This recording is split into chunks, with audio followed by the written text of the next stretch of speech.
نحمده ونصلي على رسول الكريم اما بعد فاعوذ بالله من الشيطان الرجيم بسم الله الرحمن الرحيم يا أيها الناس اتقوا ربكم الذي خلقكم من نفس واحدة وخلق منها زوجها وبث منهما رجالا كثيرا ونساء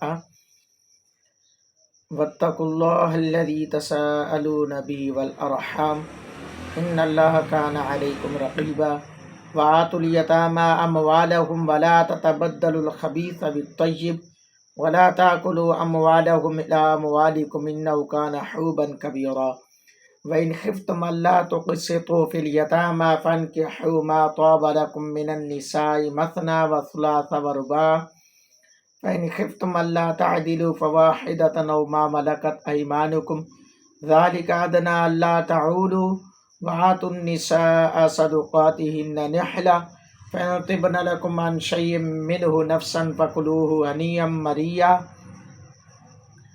ولا تؤتوا السفهاء أموالكم الذي جعل الله لكم قياما وارزقوهم فيها واكسوهم وقولوا لهم قولا معروفا وابتلوا اليتامى حتى إذا بلغوا النكاح فإن آنستم منهم رشدا فادفعوا إليهم أموالهم ولا تأكلوها إسرافا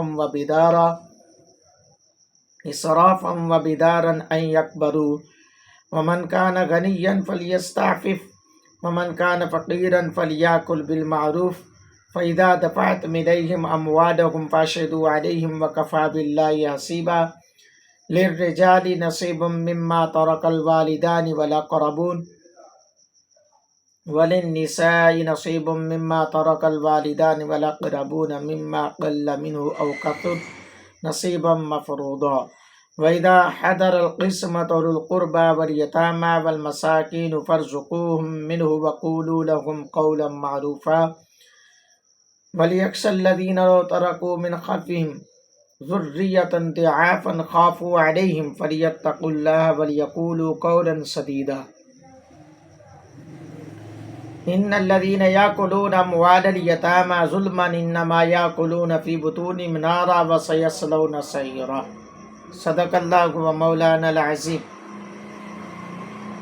الحمدللہ ثم الحمدللہ، آج اللہ کے فضل و کرم سے پارہ نمبر 4 سورۃ النساء کا آغاز ہوا ہے، جو کہ قرآن پاک کی بڑی صورتوں میں تیسری صورت ہے۔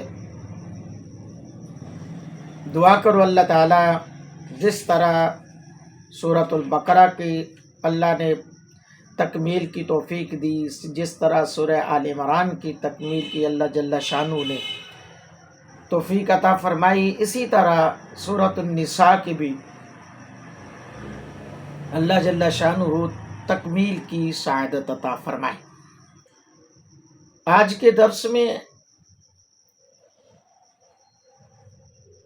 یتیموں کے حوالے سے، وراثت کے حوالے سے تذکرہ ہے اور ایصال ثواب کا بھی تذکرہ ہے۔ یہ بہت ہی اہم معلومات ہے، ضرور سماعت فرمائیں۔ جو میرے نئے آنے والے چینل پر دوست ہیں ان سے میری گزارش ہے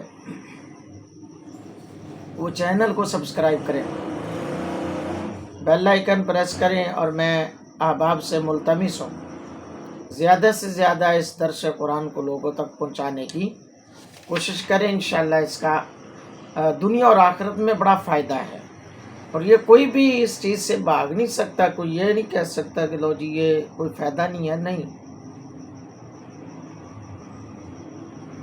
بہت فائدہ ہے۔ حضرات گرامی قدر، سورۃ النساء مدینہ پاک میں نازل ہوئی، اس میں 176 آیتیں، 3045 کلمے اور 16030 حروف ہیں۔ اللہ تعالیٰ نے ارشاد فرمایا، یا ایھا الناس اتقوا ربکم الذی خلقکم من نفس واحدۃ وخلق منها زوجها وبث منهما رجالا کثیرا ونساء۔ اے لوگو، اپنے رب سے ڈرو جس نے تمہیں ایک جان سے پیدا کیا اور اسی میں سے اس کا جوڑا بنایا اور ان دونوں سے بہت سے مرد اور عورتوں کو پیدا کیا، پھیلا دیے۔ واتقوا اللہ الذی تساءلون بہ والارحام،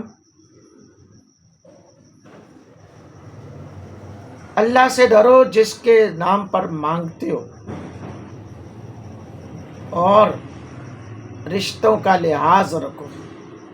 ان اللہ کان علیکم رقیبا، بے شک اللہ ہر وقت تمہیں دیکھ رہا ہے۔ سب سے پہلے اللہ تعالیٰ نے خطاب تمام بنی آدم کو فرمایا، ہر انسان کو خطاب فرمایا، اور حضرت آدم علیہ السلام کی تخلیق کا تذکرہ، جن کو اللہ تعالیٰ نے بغیر ماں باپ کے مٹی سے پیدا کیا۔ انسان کی ابتدائے پیدائش کا بیان کر کے اللہ تعالیٰ نے اپنی قدرت خاص کا تذکرہ فرمایا، قدرت الہیہ کا اظہار فرمایا۔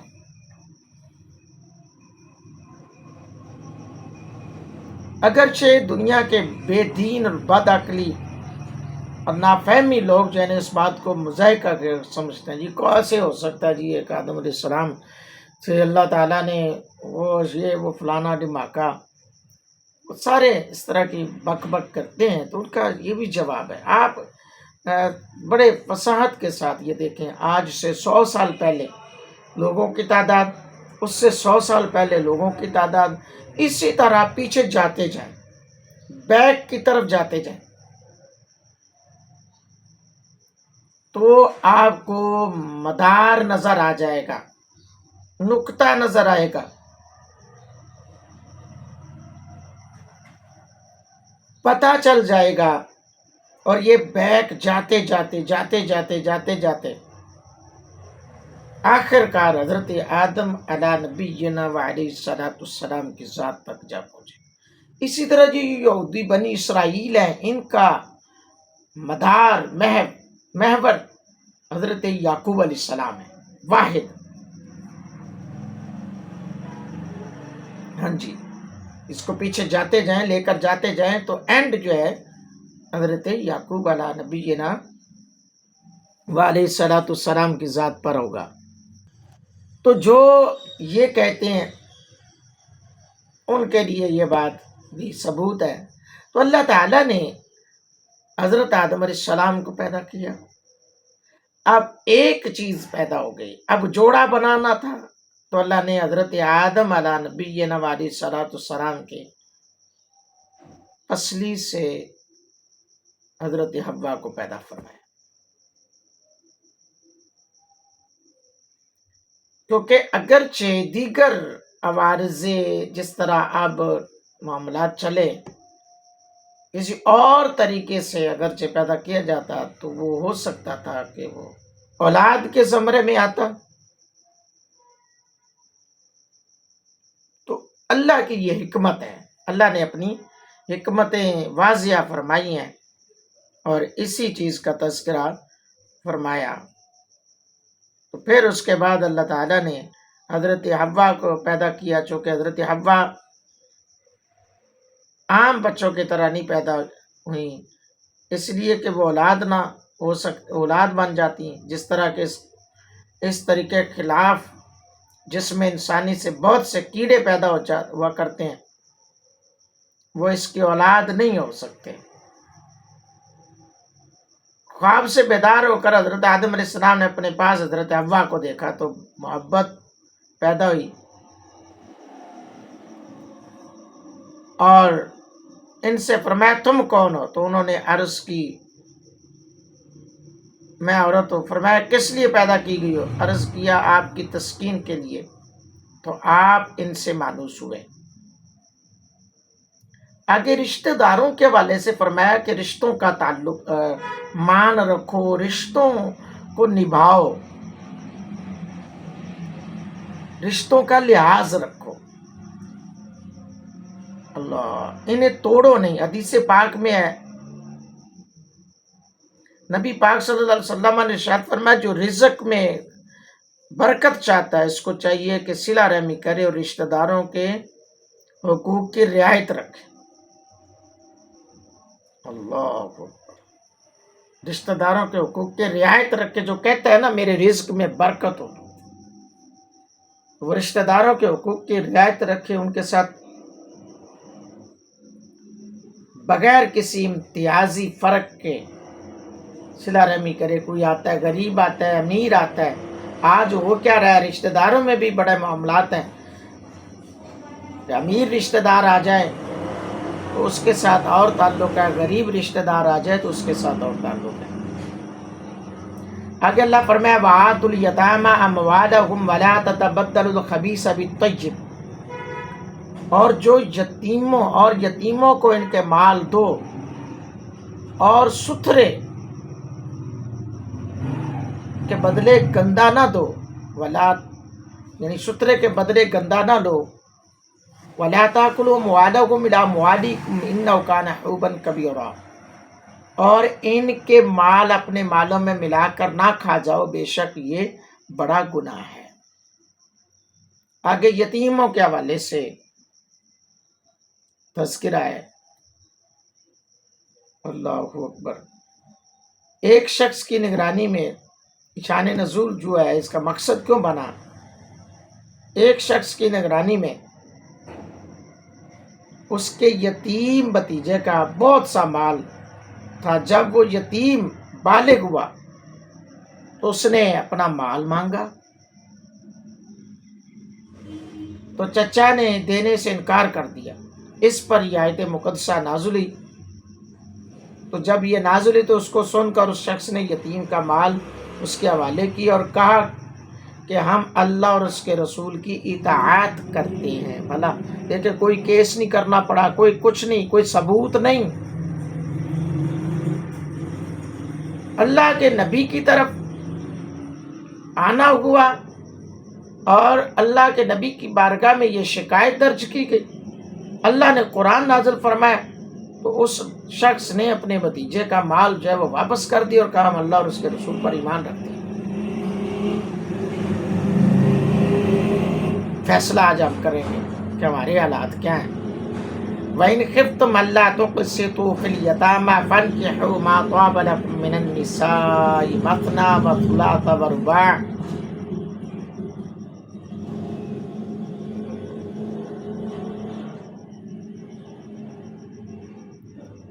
اللہ فرمایا اور اگر تمہیں اندیشہ ہو کہ یتیم لڑکیوں میں انصاف نہ کرو گے تو نکاح میں لاؤ جو عورتیں تمہیں خوش آئیں، 2 2 اور 3 3 اور 4 4۔ فَإِنْ خِفْتُمْ أَلَّا تَعْدِلُوا فَوَاحِدَةً أَوْ مَا مَلَكَتْ أَيْمَانُكُمْ ذَلِكَ أَدْنَىٰ أَلَّا تَعُولُوا،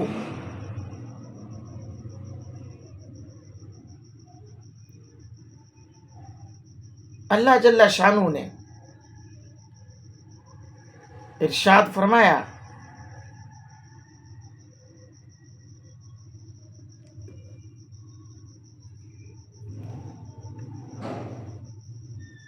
کہ اگر تم یتیم لڑکیوں میں انصاف نہ کرو، یعنی ان کے حقوق کی رعایت نہ رکھ سکو، تو پھر کیا ہے؟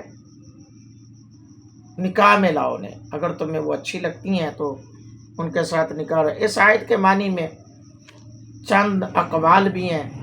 حضرت حسن کا قول ہے کہ پہلے زمانے میں مدینے کے لوگ اپنی زیر ولایت یتیم لڑکی سے اس کے مال کی وجہ سے نکاح کر لیتے، باوجود اس کے اس کی طرف رغبت نہ ہوتی، پھر اس کے ساتھ صحبت اور معاشرت میں سلوک اچھا نہ کرتے اور اس کے مال کے وارث بننے کے لیے اس کی موت کے منتظر رہتے۔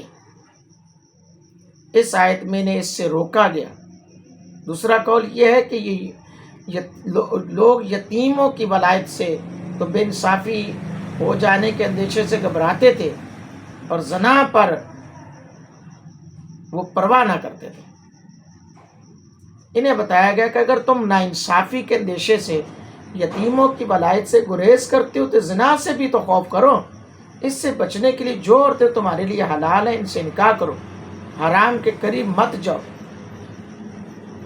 دوسری بات یہ بھی ہے کہ لوگ یتیموں کی ولایت اور سرپرستی میں تو ناانصافی کا اندیشہ کرتے ہیں، بہت سے نکاح کرنے میں کچھ خوف نہیں رکھتے. انہیں بتایا گیا کہ جب زیادہ عورتیں نکاح میں ہوں تو ان کے حق میں ناانصافی سے بھی ڈرو. اتنی عورتوں سے نکاح کرو جن کے حقوق ادا کر سکو. اللہ. تو حضرت ابن عباس کی روایت ہے قریش 10 بلکہ اس سے بھی زیادہ عورتیں کرتے تھے. جب ان کا بھار نہ اٹھا سکتے، وزن نہ خرچہ نہ کر سکتے تو یتیم لڑکیاں ان کی سرپرستی میں ہوتی، ان کے مال خرچ کر ڈالتے.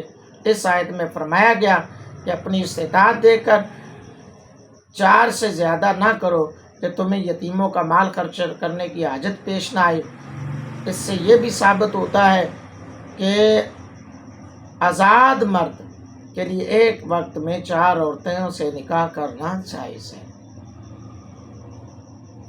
وہ جو پہلے لوگ کرتے تھے زمانہ جاہلیت میں، آج بھی کچھ ایسے لوگوں میں فطرت پائی جاتی. تو ایسا نہیں ہونا چاہیے. مال کا لالچ نہیں ہونا چاہیے، بلکہ یا تو احساس ہو کہ نہیں یار میں اس سے نکاح کر لیتا ہوں، اس سے اچھی بات کیا ہو سکتی کہ اس میں پوری ذمہ داری لوں گا.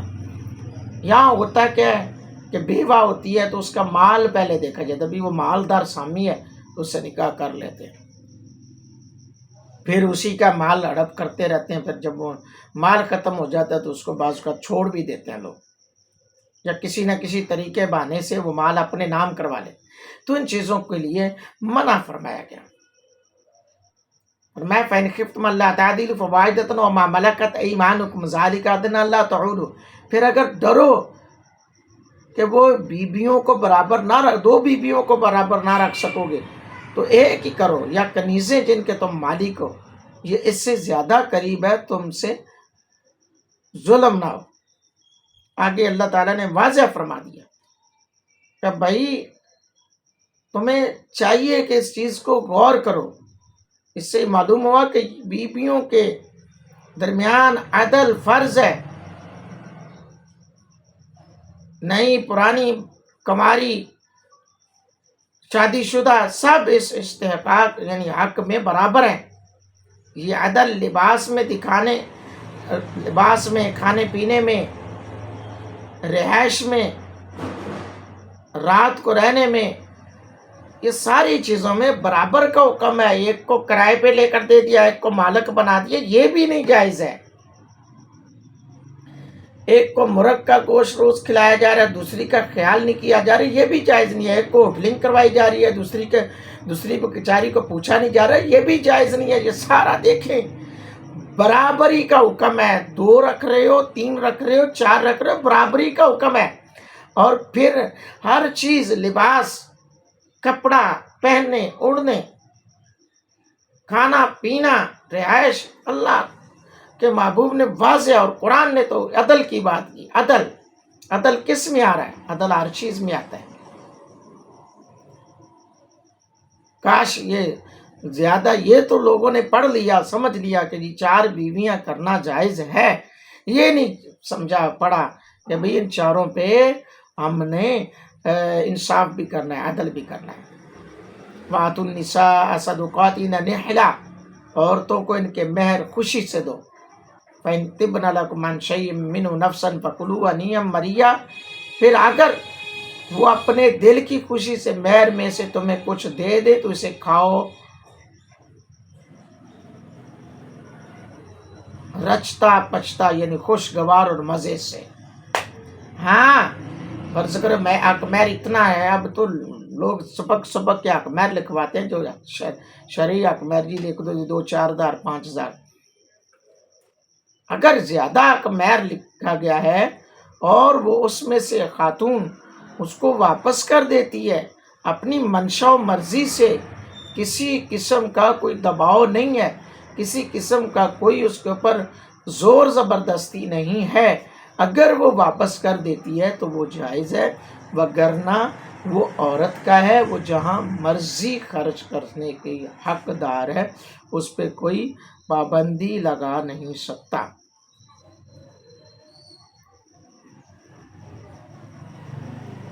آگے فرمایا وَلَا تُؤْتُوا السُّفَهَاءَ أَمْوَالَكُمُ الَّتِي جَعَلَ اللَّهُ لَكُمْ قِيَامًا وَارْزُقُوهُمْ فِيهَا وَاكْسُوهُمْ وَقُولُوا لَهُمْ قَوْلًا مَّعْرُوفًا. اور بے عقلوں کو ان کے مال نہ دو جو تمہارے پاس ہیں، جن کو اللہ نے تمہاری بسر اوقات کیا ہے، اور انہیں اس میں سے کھلاؤ اور پہناؤ اور اس سے اچھی بات کہو۔ عورتوں کو اختیار ہے، یعنی کہ جو اتنی سمجھ نہیں رکھتے، مال کو مصرف نہیں پہچانتے کہ ہم مال کو یہاں کہاں خرچ کریں گے، ہمارے لیے کہاں فائدہ مند ہے اور کہاں ہمارے لیے نقصان دہ ہے، تو ان کو بے میل خرچ کرتے ہیں۔ اگر ان پر چھوڑ دیا جائے تو وہ جلد ضائع کر دیں گے، تو پھر اپنے ذمے لے لو، پھر ان کو مال نہ دو۔ ہاں جی، تو پھر جب وہ اس قابل ہو جائیں کہ ان کو تسلی ہو جائے دل کو کہ اب یہ سمجھدار ہو گئے، اچھے کو اچھا سمجھیں گے، برے کو برا سمجھیں گے، تو پھر ان کے مال ان کا سپرد کر دو۔ یہ اللہ رب العالمین کا حکم ہے۔ وَابْتَلُوا الْيَتَامَىٰ حَتَّىٰ إِذَا بَلَغُوا النِّكَاحَ، اللہ فرمایا اور یتیموں کو آزماتے رہو یہاں تک کہ جب وہ نکاح کے قابل ہو جائیں۔ فَإِنْ آنَسْتُم مِّنْهُمْ رُشْدًا فَادْفَعُوا إِلَيْهِمْ أَمْوَالَهُمْ، تو اگر تم ان کی سمجھ ٹھیک دیکھو تو ان کے مال انہیں سپرد کر دو۔ وَلَا تَأْكُلُوهَا إِسْرَافًا وَبِدَارًا أَن يَكْبَرُوا، اور انہیں نہ کھاؤ حد سے بڑھ کر اور اس جلدی میں کہ کہیں بڑے نہ ہو جائیں۔ وَمَنْ كَانَ غَنِيًّا فَلْيَسْتَعْفِفْ، اور جسے حاجت نہ ہو وہ بچتا رہے۔ وَمَنْ كَانَ فَقِيرًا فَلْيَأْكُلْ بِالْمَعْرُوفِ، اور جو حاجت مند ہو وہ بقدر مناسب کھائے۔ فَإِذَا دَفَعْتُمْ إِلَيْهِمْ أَمْوَالَهُمْ فَأَشْهِدُوا عَلَيْهِمْ وَكَفَىٰ بِاللَّهِ حَسِيبًا، پھر جب تم ان کے مال انہیں سپرد کرو تو ان پر گواہ کر لو، اور اللہ کافی ہے حساب لینے والوں کو۔ یعنی اللہ رب العالمین نے ایک طریقہ، لمٹ بیان کر دی، اس آیت مقدسہ میں کھول کھول کر بیان کر دیا کہ یتیموں کو آزماتے رہو، یعنی دیکھتے رہو، ان کو پرکھتے رہو کہ ان میں ہوشیاری اور چلاکی آ گئی ہے کہ نہیں آئی، معاملات کو سمجھنے کی ان کے اندر یہ چیز آ گئی ہے کہ نہیں آئی۔ اور فرمایا جب وہ نکاح کے قابل ہو جائیں اور اگر تم ان کی سمجھ ٹھیک دیکھو تو ان کے مال ان کے سپرد کر دو۔ ان کے مال ان کے، یعنی یتیم کا مال کھانے سے بچتے رہو، اس کا مال نہ کھاؤ، کیونکہ یہ تمہارے لیے بہت ہی فائدہ مند ہے، وگرنہ بہت بری جگہ پر پھنس جاؤ گے۔ ہاں اگرچہ کوئی بندہ جو کفالت کرنے والا ہے تو اس کے لیے مسئلہ ہے، وہ اپنے، یہ بھی بات ہے کہ اپنے مال کے اندر کھانا پکانا ہے فرض کریں تو اس کا ساتھ ملا کر پکا سکتے ہیں، الگ نہ پکایا جائے، کیونکہ خراب ہونے کا خدشہ ہونے کی وجہ سے یہ بھی منع فرمایا گیا کہ ظاہر ہے اگر آپ یتیم کا مال ہے اس کے اندر 2 روٹیاں پکاتے ہیں، اس نے ایک کھا لی تو ایک بچ گئی، وہ یا سالن زیادہ پک جاتا ہے، وہ خراب ہو جاتا ہے، تو اس کے لیے ایک لمٹ، ایک حساب لگا لیں جی یہ پر منتھ فرض کریں 10 افراد کھانے والے ہیں تو وہ ڈیوائیڈ کر لیں کہ 10,000 روپے خرچہ آیا مہینے کا، تو 10 بندے ہیں تو 1,000 روپے فی بندے کے حصے میں آ جائے گا، تو وہ اس کے مال میں سے اتنا ہی لے جتنا اس کے خرچے میں آیا ہو۔ لِلرِّجَالِ نَصِیبٌ مِّمَّا تَرَکَ الْوَالِدَانِ وَالْأَقْرَبُونَ، مردوں کے لیے حصہ ہے اس میں سے جو چھوڑ گئے ماں باپ اور قرابت والے۔ وَلِلنِّسَاءِ نَصِیبٌ مِّمَّا تَرَکَ الْوَالِدَانِ وَالْأَقْرَبُونَ مِّمَّا قَلَّ مِنْهُ وَكَثُرَ نَصِیبًا مَّفْرُوضًا، عورتوں کے لیے، اور عورتوں کے لیے حصہ ہے اس میں سے جو چھوڑ گئے ماں باپ اور قرابت والے، ترکہ چھوڑا، تھوڑا ہو یا بہت حصہ ہے اندازہ باندھا ہوا۔ یعنی زمانہ جاہلیت میں عورتوں اور بچوں کو وراثت نہیں دی جاتی تھی، اس آیت میں اس رسم کو باطل کر دیا گیا اور حکم دیا کہ وراثت جو ہے وہ تقسیم کی جائے، لیکن جیسا کہ وراثت کا طریقہ کار بھی موجود ہے کہ بیٹے کے 2 حصے، بیٹی کا 1 حصہ، بیوی کا 8واں حصہ، یہ موجود ہے۔ آگے فرمایا وَإِذَا حَضَرَ الْقِسْمَةُ أُولُو الْقُرْبَىٰ وَالْيَتَامَىٰ وَالْمَسَاكِينُ فَارْزُقُوهُم مِّنْهُ وَقُولُوا لَهُمْ قَوْلًا مَّعْرُوفًا۔ پھر بانٹتے وقت اگر رشتہ دار اور یتیم اور مسکین آ جائیں تو اس میں سے انہیں بھی کچھ دو اور ان سے اچھی بات کہو۔ یہ جو بات ہے ایصال ثواب کے لیے، بانٹتے وقت، تقسیم کرتے وقت اگر رشتہ دار آ جائیں، یتیم اور مسکین آ جائیں تو اس میں سے انہیں بھی کچھ دو، ان سے اچھی بات کہو۔ اللہ اکبر، یعنی اجنبی کے ترکے سے غیر وارث رشتہ داروں، یتیموں، مسکینوں کو کچھ بطور صدقہ دینا اچھی بات ہے، کہنے کا حکم دیا گیا۔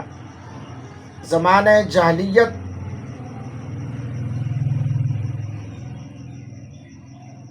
زمانہ صحابہ میں اس پر عمل تھا۔ محمد بن سیرین نے اسی مضمون کو عبیدہ بن سلمانی سے بھی روایت کیا۔ اس میں یہ بھی کہا گیا ہے کہ یہ آیت نہ آئی ہوتی تو یہ صدقے میں اپنے مال سے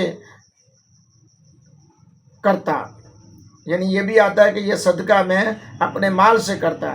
تیجا جس کو سوئم کہتے ہیں اور مسلمانوں میں معمول ہے، وہ بھی اسی آیت کا اتباع ہے۔ اس میں رشتہ داروں، یتیموں، مسکینوں پر تصدق ہوتا ہے اور کلمے کا ختم اور قرآن پاک کی تلاوت، دعا، قول معروف ہے۔ اس میں بعض لوگوں کو بھیجا اصرار ہو گیا، جو بزرگوں کے اس طریقہ کار کو لوگوں نے بجائے اس چیزوں کی طرف لوگوں کو لاتے، بلکہ انہوں نے اس چیز کو لوگوں تک نہیں پہنچایا اور بھیجا۔ اس اختلاف میں ہو گیا جی وہ کہاں لکھا ہے ایصال ثواب کرنا، ایصال کا تو نام ہی نہیں ہے، تو یہ کہاں ہے؟ لیکن یہ ضرور ہے کہ آپ قرآن کو پڑھ کر دیکھ لیں۔ اللہ فرما رہا ہے کہ اگر بانٹتے وقت رشتہ دار، یتیم اور مسکین آ جائیں تو اس میں سے انہیں بھی کچھ دو اور ان سے اچھی بات کہو، قول معروف کہو۔ اچھی بات کہنا بھی صدقہ ہے۔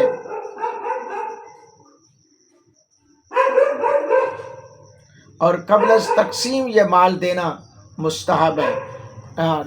بانٹتے وقت یہ دینے کا حکم ہے، قبل از تقسیم دینا مستحب ہے، لیکن جب تقسیم کی جا رہی ہو تو اس وقت دینا یہ قرآن پاک کا بھی حکم ہے، یہ جائز ہے۔ آگے فرمایا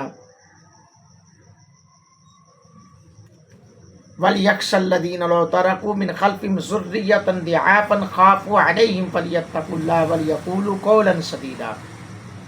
اور ڈرے وہ لوگ کہ اگر اپنے بعد ناتواں اولاد چھوڑتے تو ان کا کیسا انہیں خطرہ ہوتا، تو چاہیے کہ اللہ سے ڈریں۔ یعنی یتیموں کے ولی اور وہ لوگ جو قریب موت مرنے کے ہوں تو انہیں اس کی موت کے قریب موجود ہوں، یعنی کہ جب مرض الموت میں قریب الموت ہو تو اس وقت جو لوگ قریب ہوتے ہیں تو اس وقت ان کو چاہیے جو مرنے والا ہے کہ وہ وصیت کر دے، اور وہ وصیت جنس کو کی جائے اس کا بھی کام ہے کہ وہ پورا وصیت پہ عمل کرے، نہ یہ کہ کسی قسم کی اس میں گڑبڑ کرے۔ تو صدقے کی وصیت میں یہ رائے دیں کہ وہ اتنے مال سے کرے جس سے اس کی اولاد تنگ دست نادار نہ رہ جائے۔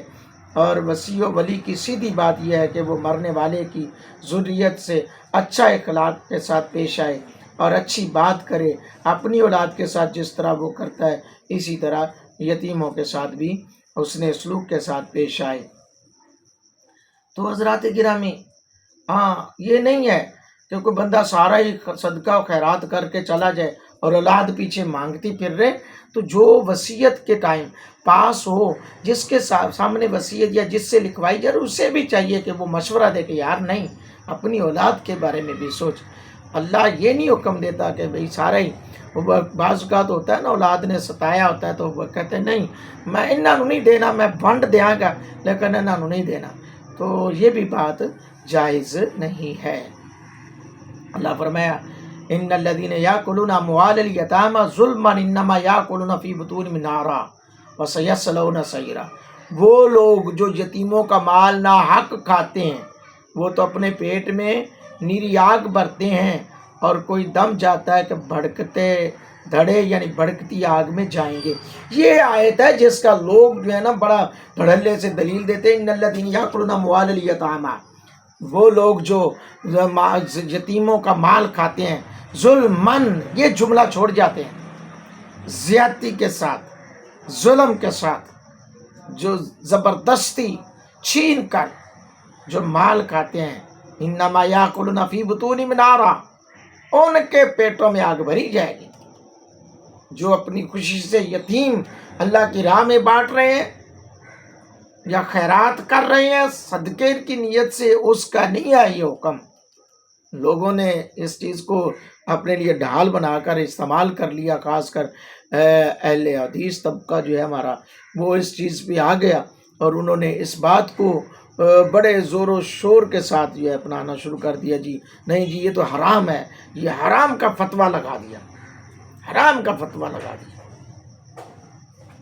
اللہ جل شانہ کی بارگاہ میں دعا ہے، جن جن دوستوں نے آج کا درس قرآن سنا ہے ان سب کے لیے بخشش کا سامان، میرے لیے، میرے اہل و عیال کے لیے، آباء و اجداد کے لیے بخشش کا سامان بنائے۔ وآخر دعوانا ان الحمد للہ رب العالمین۔